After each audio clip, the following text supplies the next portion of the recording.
The Marshall household was a symbol of wealth and tradition. Their grand mansion in the Atlanta suburbs was adorned with immaculate gardens, marble floors, and antique furniture that whispered stories of generations past. It was here that Clara had worked as a cleaning lady for the past 3 years. Clara, a black woman in her early 30s, carried the resilience of someone who had faced more challenges than she cared to recall. Born and raised in a modest neighborhood, her life had been a constant struggle for survival. Working for the Marshalls provided financial stability, but also daily exposure to the stark divide between the privileged and the working class. Among her daily tasks of polishing crystal chandeliers and tending to Persian rugs, there was one bright spot: Matthew Marshall, the youngest son of the family. At 24, Matthew radiated kindness, standing in sharp contrast to the cold demeanor of his parents. While Mr. Marshall was a domineering businessman and Mrs. Marshall busied herself with social appearances, Matthew seemed uninterested in the trappings of his privileged upbringing. He often engaged Clara in conversations, asking about her life, her aspirations, and the world beyond their manicured estate. These exchanges grew increasingly personal, and Clara found herself drawn to him in ways she couldn't ignore. Matthew wasn't just the young master of the house. He was a man who saw her as a person, something rare in her line of work.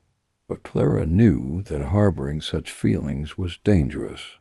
They lived in separate worlds, and any sign of affection could lead to disastrous consequences. Clara's fears became a reality one evening. While tidying up Mr. Marshall's office, he entered the room unexpectedly.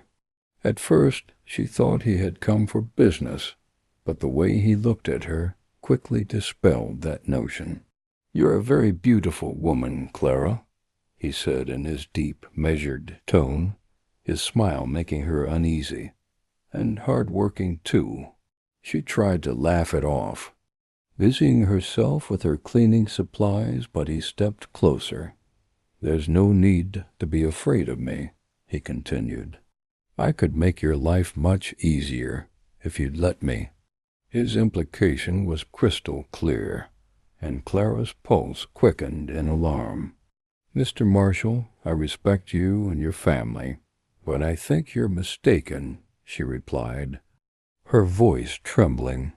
He backed off slightly, but his piercing gaze remained fixed on her. "Think about it, Clara. Sometimes people need to make sacrifices to secure a better future." Clara left the office with shaky legs and a heart pounding in her chest. She knew this wasn't the end of it. In the days that followed, Mr. Marshall found subtle ways to corner her. Each interaction left her feeling more trapped, her workplace a minefield of unspoken threats. Meanwhile, Matthew began noticing the change in her demeanor. One afternoon, as Clara straightened the cushions in the living room, he approached her. "Clara, you've seemed distracted lately. Is something wrong?" he asked, his voice full of concern. Clara wanted to pour her heart out to him, but fear held her back. She knew the risks of accusing a man as powerful as Mr. Marshall. That evening an idea struck her, a letter. Sitting at her small, worn desk in her rented room, Clara began to write. Her hands trembled as she recounted every unsettling encounter, every veiled threat. This was her only way to speak her truth. "Matthew, I never wanted to involve myself in your family's matters, but I can't stay silent anymore. Your father has been approaching me in ways that make me feel unsafe and disrespected. He implies things that go against my dignity, and I'm desperate because I know that if I confront him alone, no one will believe me." She poured her soul into the letter, her words a mixture of desperation and hope. When she finished, she folded the paper and stared at it for a long time. The next day, Clara carefully placed the letter in Matthew's bedside table drawer, praying he would find it before anyone else. As she went about her duties, a storm of emotions churned within her. Doubt gnawed at her. Would Matthew believe her? Or would he side with his father, as so many others would?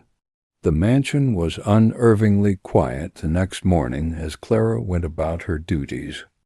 Her hands moved mechanically, dusting the ornate vases and straightening the picture frames lining the grand hallway, but her mind was elsewhere. She replayed the moments leading up to leaving the letter in Matthew's drawer, second-guessing her decision. Had it been reckless? Would Matthew think less of her for revealing such a personal and humiliating truth? Or worse, would he dismiss her entirely, shielding his father's reputation over her safety? She found herself tiptoeing through the day, avoiding both Mr. Marshall and Matthew. Each footstep echoed louder in her head, every creak of the wooden floors setting her nerves further on edge. That evening, Clara stood by the kitchen window, staring at the sprawling garden illuminated by soft garden lights. The weight of uncertainty pressed heavily on her chest. Her shift was over, and she should have been heading home, but she couldn't bring herself to leave without knowing whether Matthew had read her letter. As she debated whether to linger or retreat, the sound of footsteps behind her made her freeze. Turning, she found herself face to face with Matthew. "Clara," he began, his voice calm but with an edge she couldn't quite decipher. She straightened, forcing herself to meet his gaze. "Yes, mister." "Matthew, can we talk? Privately?" Her heart thundered in her chest, but she nodded, following him to the empty library at the far end of the mansion. Once inside, Matthew closed the door, his face a mixture of concern and determination. "I read your letter," he said, holding her gaze. Clara felt her knees weaken. She clasped her hands tightly in front of her to keep them from trembling. "Before I say anything, I want you to know that I believe you," Matthew continued. "Every word." Tears pricked at Clara's eyes, a wave of relief washing over her. She opened her mouth to respond, but Matthew raised a hand to stop her. "I'm furious," he said, his voice growing stronger. "Not at you, but at my father." "How could he?" He stopped himself, running a hand through his hair in frustration. "This is unacceptable, Clara. I'm so sorry you've had to endure this." Clara felt her throat tighten. "Thank you for believing me," she whispered. "I didn't know who else to turn to." Matthew stepped closer, his expression softening. "You did the right thing by telling me. I'm going to confront him." The words hit Clara like a jolt. "No," she said quickly, panic rising in her voice. "Please, Matthew, don't. He'll deny it. He'll make it seem like I'm lying." "You won't get away with this," Matthew said firmly. "He can't. I won't let him." Clara shook her head, the fear in her eyes clear. "Your father holds all the power in this house, in this family. If you go against him, he'll turn everyone against you." Matthew's jaw tightened. "Then let him. I'm not going to stand by and let this continue. He needs to face the consequences of his actions." Clara wanted to believe in his conviction, but her years of experience with powerful men like Mr. Marshall had taught her that justice rarely came easily. Matthew placed a hand on her shoulder, his touch gentle but reassuring. "I'll handle this, Clara. You have my word." That night, Clara lay awake in her small bedroom, her mind a whirlwind of emotions. Matthew's support gave her a glimmer of hope, but she couldn't shake the dread of what might come next.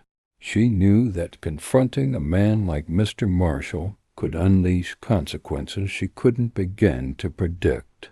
Meanwhile, in the mansion's grand master bedroom, Matthew stood before his father. "Dad, we need to talk," he said, his voice steady but cold. Mr. Marshall looked up from the newspaper he was reading, his brow furrowing. "What is it, son?" "It's about Clara."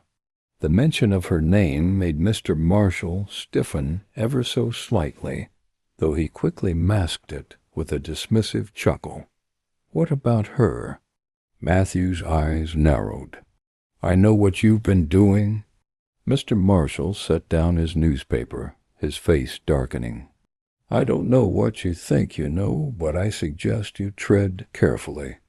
"I'm not here to play games," Matthew shot back. "She told me everything, and I believe her." A tense silence filled the room as father and son stared each other down. Finally, Mr. Marshall leaned back in his chair, a smirk playing on his lips. "And what exactly do you plan to do with this information?" Matthew's fists clenched at his sides. "That depends on you. I'm giving you a chance to do the right thing. Apologize to Clara and leave her alone. If you don't, or what?" "Mr." Marshall interrupted, his voice dripping with mockery. "You'll run to your mother? Call the police? Don't be naive, Matthew. You have no idea how the world works." "I know enough to see the kind of man you really are," Matthew shot back.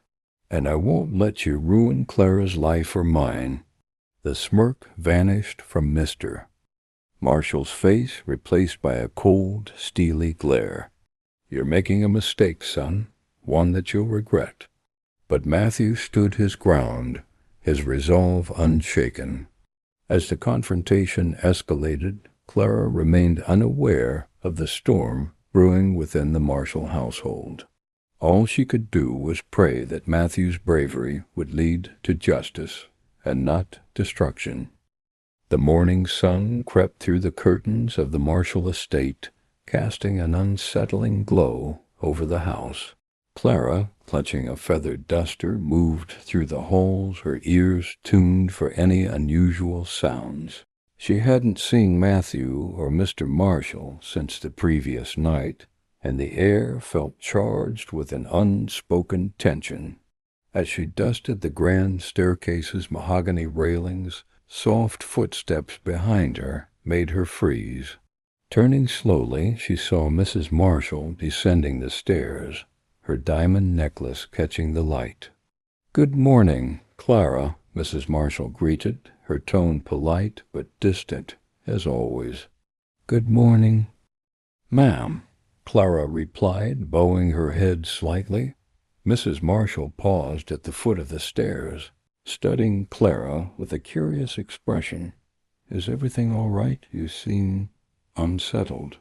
Clara forced a smile. "Just a bit tired, ma'am. Long night."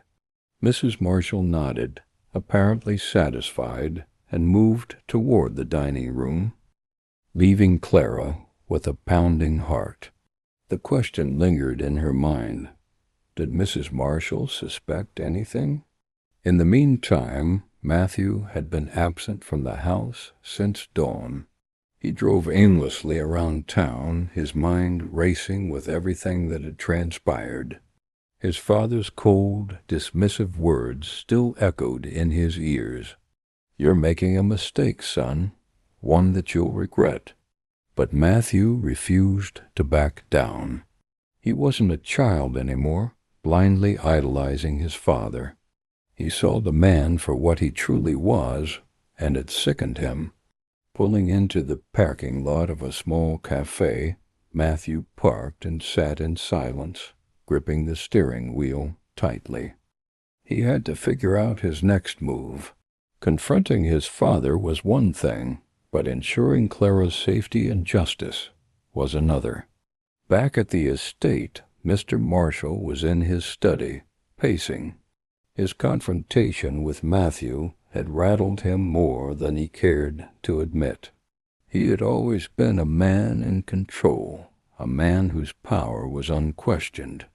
But now cracks were forming in the carefully curated facade he had built over the years. He poured himself a glass of whiskey, ignoring the clock that still showed mid-morning. His thoughts swirled with strategies to silence this budding rebellion, both from Clara and his own son. A knock at the door startled him. "Come in," he barked. It was the butler, James, who entered with his usual stoic expression. "Sir, there's a matter requiring your attention in the kitchen." Mr. Marshall frowned, annoyed. "What matter?" James hesitated, choosing his words carefully. "It seems there's been an incident with Clara. The chef overheard her talking to someone about leaving her position." Mr. Marshall's grip on his glass tightened. "Leaving? Did she say why?" "No, sir. But the chef mentioned she seemed nervous, even afraid." Mr. Marshall dismissed James with a wave of his hand, his mind working quickly. If Clara was planning to leave, it could only mean one thing: she intended to expose him. In the kitchen, Clara was scrubbing dishes with trembling hands. She had indeed been talking about leaving to herself quietly as she debated her next steps. But now she felt eyes on her.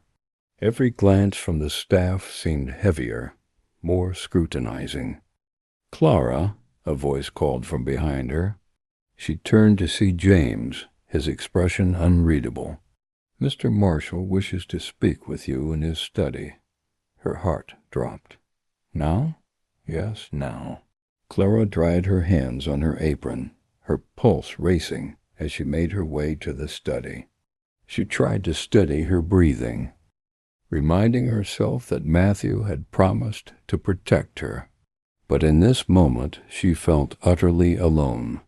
When she entered the study, Mr. Marshall was seated behind his large oak desk, his expression calm but his eyes cold.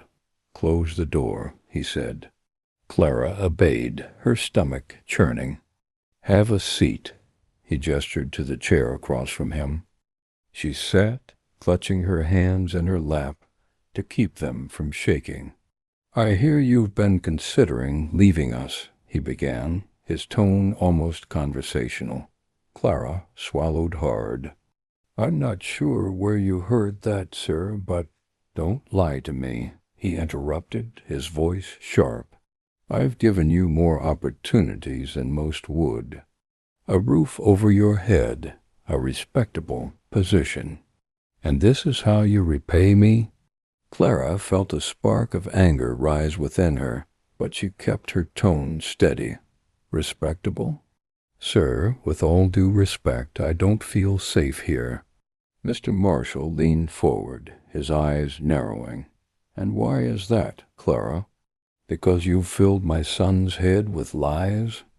You think you can turn him against me?" "I told Matthew the truth," she said, her voice trembling but firm. "I couldn't stay silent anymore." Mr. Marshall's expression darkened. "You've made a grave mistake. You have no idea what you're up against." Clara held his gaze, summoning every ounce of courage she had. "Maybe not, but I won't let you intimidate me." Before he could respond, the door burst open, and Matthew stormed in. "That's enough," he shouted, glaring at his father. Mr. Marshall stood, his face a mask of fury. "Matthew, this is not your business." "It's absolutely my business," Matthew snapped. "And if you think for 1 second that I'll let you bully Clara or anyone else, you're delusional." Clara's eyes widened, her heart pounding, as Matthew stood protectively between her and his father. Mr. Marshall's face contorted with rage.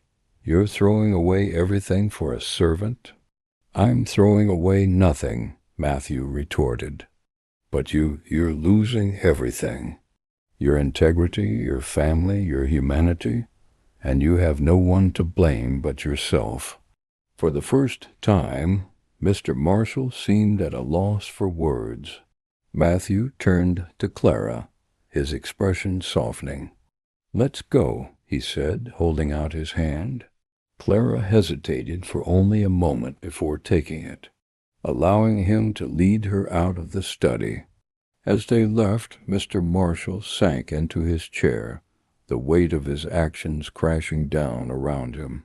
The ride away from the estate was silent, the weight of what had just occurred lingering between Clara and Matthew. They drove down the quiet streets of their small town. The sound of the tires against the pavement, a stark contrast to the storm raging in their hearts. Clara sat stiffly in the passenger seat, her hands folded tightly in her lap. She stared out the window, her thoughts tangled in a web of fear and uncertainty. Matthew, gripping the wheel tightly, glanced at her occasionally, his mind racing to piece together their next steps. "Where should we go?" Matthew finally asked, breaking the silence. Clara turned her gaze to him, her eyes wide and uncertain. "I don't know," she admitted. I've never been in a situation like this." Matthew sighed, running a hand through his hair.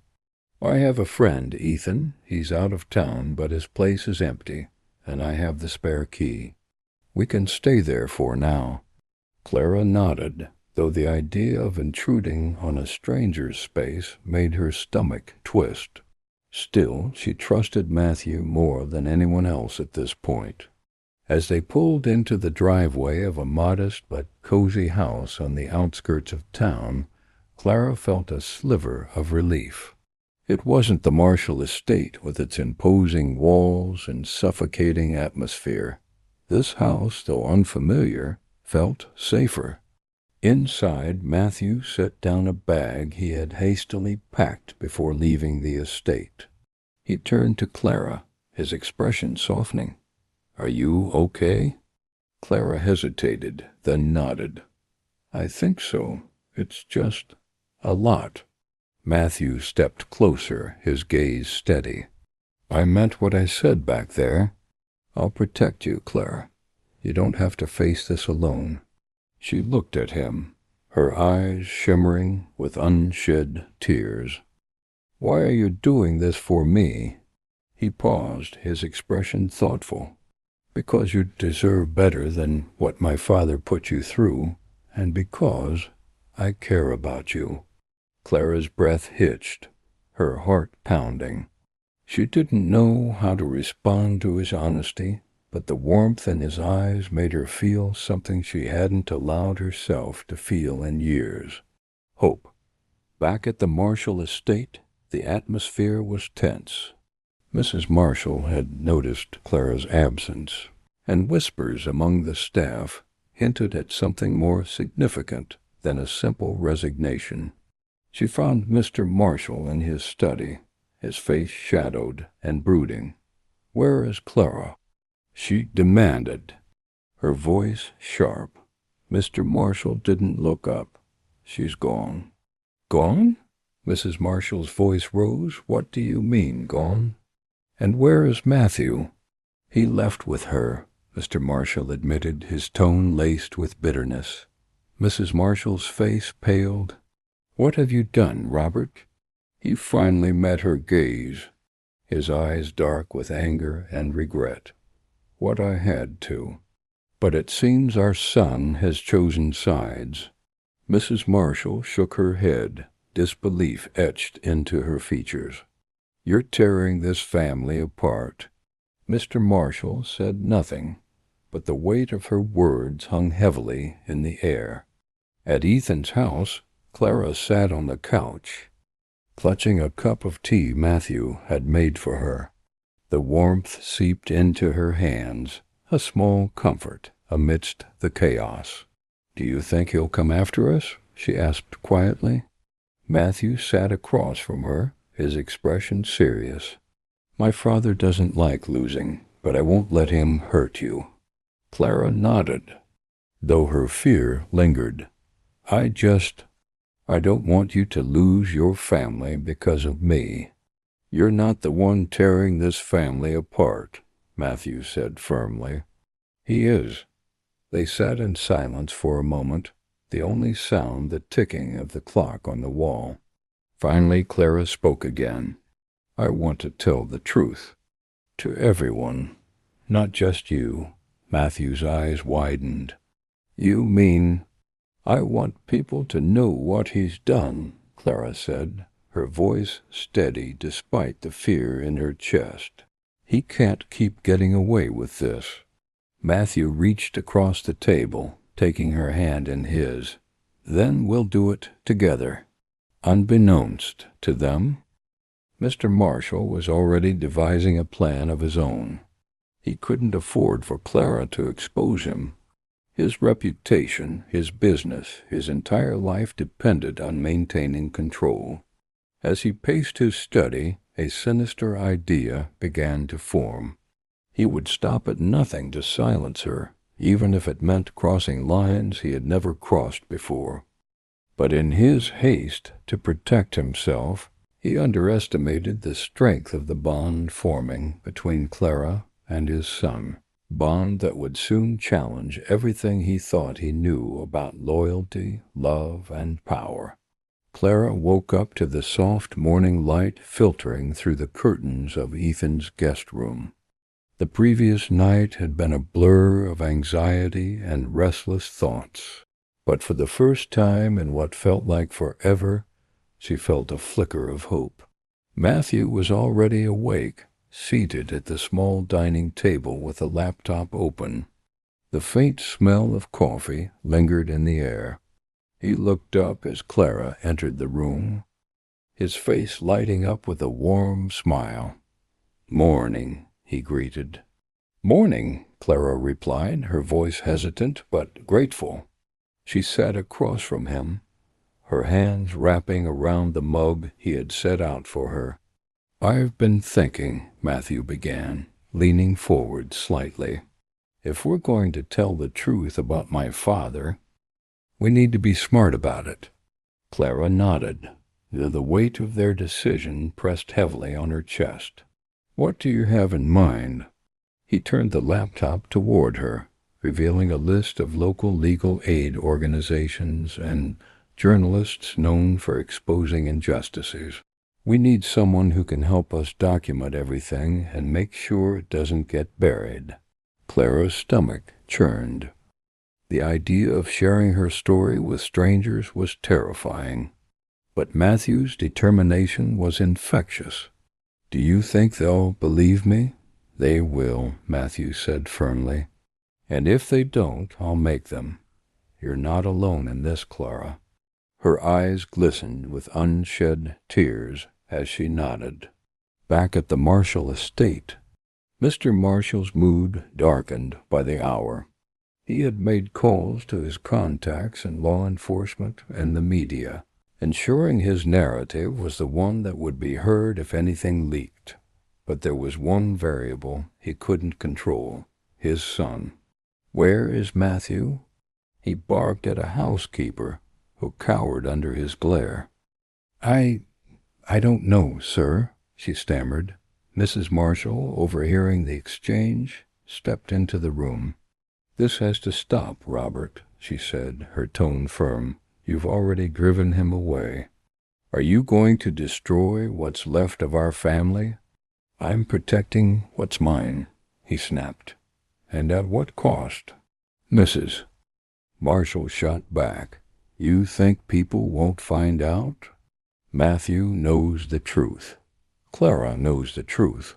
Do you really think you can silence them both?" Mr. Marshall's jaw tightened, but he didn't respond. Later that day, Matthew and Clara met with a lawyer from a local legal aid organization. Her name was Sarah Weaver, a sharp-eyed woman in her early 40s with a reputation for taking on powerful figures and winning. Sarah listened intently as Clara recounted her story, her hands trembling slightly as she spoke. Matthew chimed in occasionally, adding context or emphasizing key points. When they finished, Sarah leaned back in her chair, her expression thoughtful. "This is serious," she said. "If what you're saying is true, we have a strong case. But going up against someone like Robert Marshall won't be easy. He has resources, connections, and he won't hesitate to use them." "I don't care," Clara said, her voice steadier than she felt. "I just want the truth to come out." Sarah nodded. "All right. We'll start by gathering evidence. Do you have any messages, recordings, or anything else that supports your claims?" Clara hesitated, then reached into her bag. She pulled out the letter she had written to Matthew and handed it to Sarah. "This explains everything," she said softly. Sarah skimmed the letter, her expression hardening. "This is a good start, but we'll need more." Matthew glanced at Clara, then back at Sarah. "We'll get whatever you need." Unbeknownst to them, Mr. Marshall had already begun his counterattack. That evening, as Clara and Matthew returned to Ethan's house, they found an envelope waiting on the doorstep. Matthew picked it up, frowning as he examined it. There was no return address. "What is it?" Clara asked, her voice tinged with unease. He opened the envelope and pulled out a single sheet of paper. His face darkened as he read the contents. "It's from my father," he said, his voice tight. "He's threatening to cut me off completely. No money, no inheritance, if I don't come back and leave this alone." Clara's heart sank. "Matthew, I can't let you do this. He's your family, your future." "No," Matthew interrupted, his voice firm. "You are what matters now. And if he thinks he can control me with money, he doesn't know me at all." Tears welled up in Clara's eyes, but she quickly wiped them away. "Thank you," she whispered. Matthew reached out, taking her hand in his. "We're in this together, Clara, no matter what." The next morning dawned with a quiet resolve in the air. Clara and Matthew spent hours compiling everything they could to support their case. Photographs of the house, voice memos Clara had managed to discreetly record during her time working for the Marshalls, and old text messages Mr. Marshall had carelessly sent. Every piece of evidence felt like a fragile weapon against the powerful man who had made their lives so difficult. By midday, they met Sarah again in her modest office, a stack of folders and a USB drive in hand. Sarah greeted them with a professional nod, gesturing to the chairs in front of her desk. "Let's see what you've got." Clara sat down, nervous energy radiating from her as Matthew handed over the evidence. Sarah reviewed each item with meticulous attention, occasionally making notes on a legal pad. The tension in the room was palpable, but her approving nods gave them hope. "You've got some solid material here," Sarah said after an hour of reviewing. "The recordings, especially, paint a clear picture of harassment. Combined with your testimony, this could hold up in court." She leaned forward, her sharp eyes locking on Clara. "But you need to understand something. This isn't just about telling your story. It's about exposing Robert Marshall, and he will fight back. Are you ready for that?" Clara swallowed hard. The fear in her chest was undeniable, but so was her determination. "I'm ready," she said firmly. Matthew nodded beside her. "And I'll be by her side the whole way." Sarah offered a small smile. "Good. The first step will be filing a formal complaint. Once that's in motion, we'll likely face pressure from his lawyers to settle privately. My advice? Don't let them intimidate you. If we go public with this, the court of public opinion will be on your side." Clara and Matthew exchanged a glance. The road ahead was daunting, but they both knew there was no turning back. Back at the Marshall estate, Mr. Marshall paced his study like a caged lion. The growing silence from Matthew was more unsettling than any confrontation. He knew his son well enough to sense when he was plotting something. He picked up his phone and dialed a number. "David," he barked into the receiver, addressing his lawyer. "I want you to dig into everything Clara has done since she started working here. Find something we can use against her. I don't care how minor it is, just get me leverage." On the other end, David hesitated. "Robert, this is dangerous territory. If Matthew is involved, I don't pay you to give me warnings," Mr. Marshall snapped. "Do as I say." David sighed but agreed, ending the call. Mr. Marshall leaned back in his chair, a grim smile playing on his lips. He didn't get to where he was by playing fair, and he wasn't about to start now. Days turned into a whirlwind of meetings, phone calls, and sleepless nights for Clara and Matthew. News of their actions began to trickle into the Marshall estate, leaving Mr. Marshall fuming. Mrs. Marshall, however, was watching everything unfold with quiet disapproval. She had spent years turning a blind eye to her husband's indiscretions, but something about this situation felt different. Matthew's unwavering support for Clara stirred something in her, a sense of shame and guilt she could no longer ignore. One evening she cornered Mr. Marshall in the study. "How long are you going to keep this up, Robert? You're tearing this family apart." He looked up from his laptop, his expression cold. "I'm doing what needs to be done." "No," she said, her voice trembling but resolute. "You're doing what you've always done, using your power to hurt people. But this time you're going after your own son. Do you really want to lose him forever?" Mr. Marshall's jaw tightened, but he didn't respond. For the first time, her words seemed to strike a nerve. Meanwhile, Sarah contacted a trusted journalist, Michelle Harris, known for her fearless reporting on corruption and abuse of power. Michelle agreed to meet with Clara and Matthew, intrigued by the story's potential. The meeting took place in a quiet corner of a cafe, far from prying eyes. Clara recounted her experiences once again, her voice steady, despite the pain it dredged up. Matthew added his perspective, emphasizing his father's manipulative tendencies. Michelle listened intently, her pen flying across her notepad. When they finished, she looked up, her expression a mix of empathy and determination. "This is explosive," she said, "but publishing it will come with risks for all of us. Are you sure you're ready for this?" Clara nodded.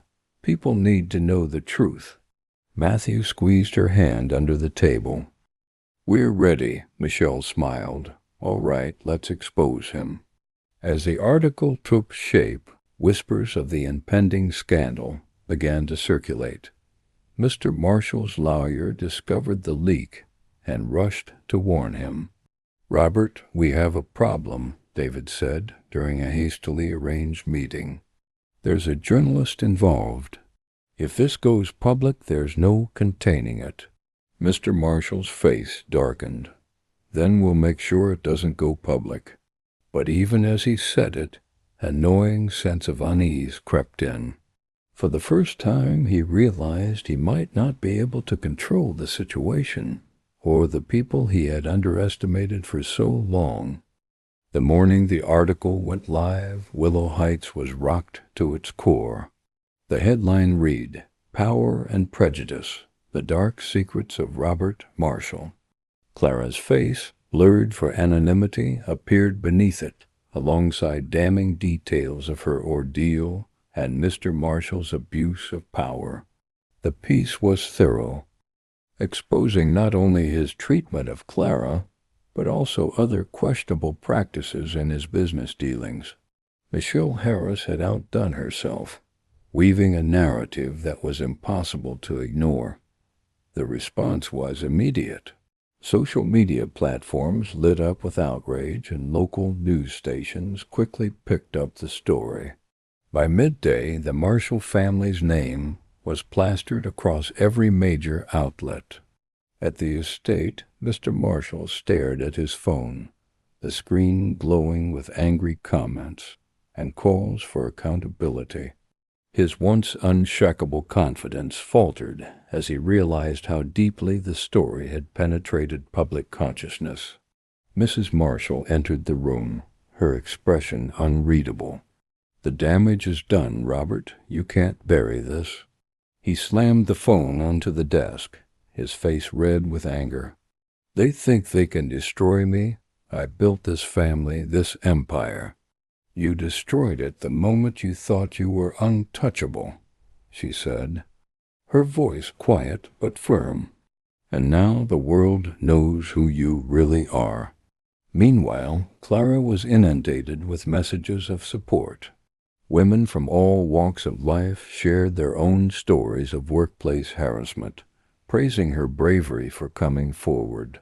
But the newfound attention came with challenges. Paparazzi began staking out her apartment, and strangers approached her in public, some supportive, others critical.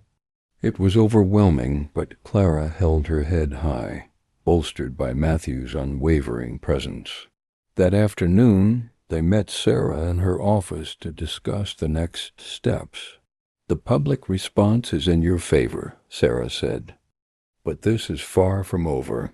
Mr. Marshall's lawyers have filed a countersuit, claiming defamation."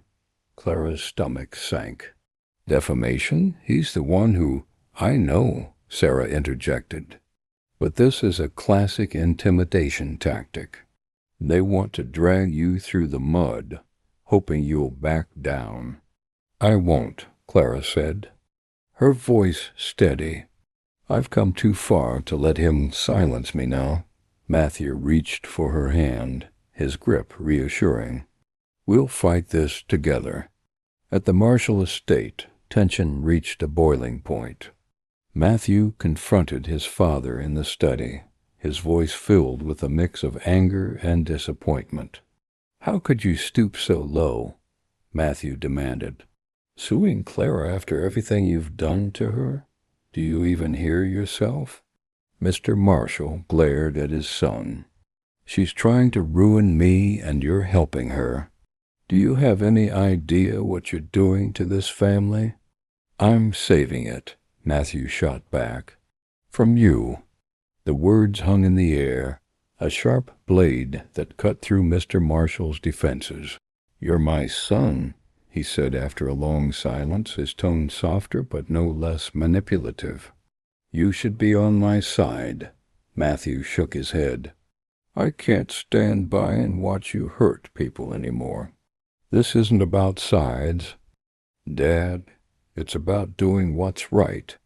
Mr. Marshall stared at him, his expression a mix of anger and something else, fear. For the first time, he realized his son was no longer under his control. In the days that followed, the legal battle intensified. Clara's case gained traction, with more women stepping forward to share their experiences with Mr. Marshall. The mounting testimonies painted a damning picture of a man who had abused his power for years. The Marshall name, once synonymous with wealth and influence, became a symbol of corruption. Investors began pulling out of his business ventures, and board members called for his resignation. Despite the chaos, Clara found moments of solace in Matthew's support. Their relationship deepened, built on a foundation of trust and shared purpose. "You've changed my life in ways I never thought possible," Clara said one evening as they sat on a park bench, away from the prying eyes of the media. Matthew smiled, his eyes full of warmth. "You've shown me what it means to truly stand up for someone you care about. I'm proud of you, Clara." For the first time in weeks, she felt a flicker of hope for the future. As Mr. Marshall's empire crumbled, he was faced with a choice: continue fighting a losing battle or step down gracefully. His pride urged him to keep going, but the mounting pressure from his family, the public, and even his own lawyers forced him to reconsider. One evening he called a family meeting, his demeanor uncharacteristically subdued. "I've made mistakes," he began, his voice lacking its usual authority, "and I've hurt people. But I'm not ready to give up on this family or this legacy." Matthew crossed his arms unimpressed. "If you're serious about making amends, start by dropping the countersuit against Clara and apologizing publicly." Mr. Marshall's jaw tightened, but he nodded. "I'll consider it." "Consider it?" "Mrs." Marshall said, her voice sharp. "You've already lost everything, Robert. This is your chance to salvage what little dignity you have left." Her words cut deep, but they were exactly what he needed to hear. The following morning, Mr. Marshall held a press conference, addressing the allegations against him. His carefully crafted statement included an apology to Clara and others he had wronged. It was a calculated move, designed to mitigate further damage, but it marked a turning point. For Clara, it wasn't enough to erase the pain he had caused, but it was a step toward closure.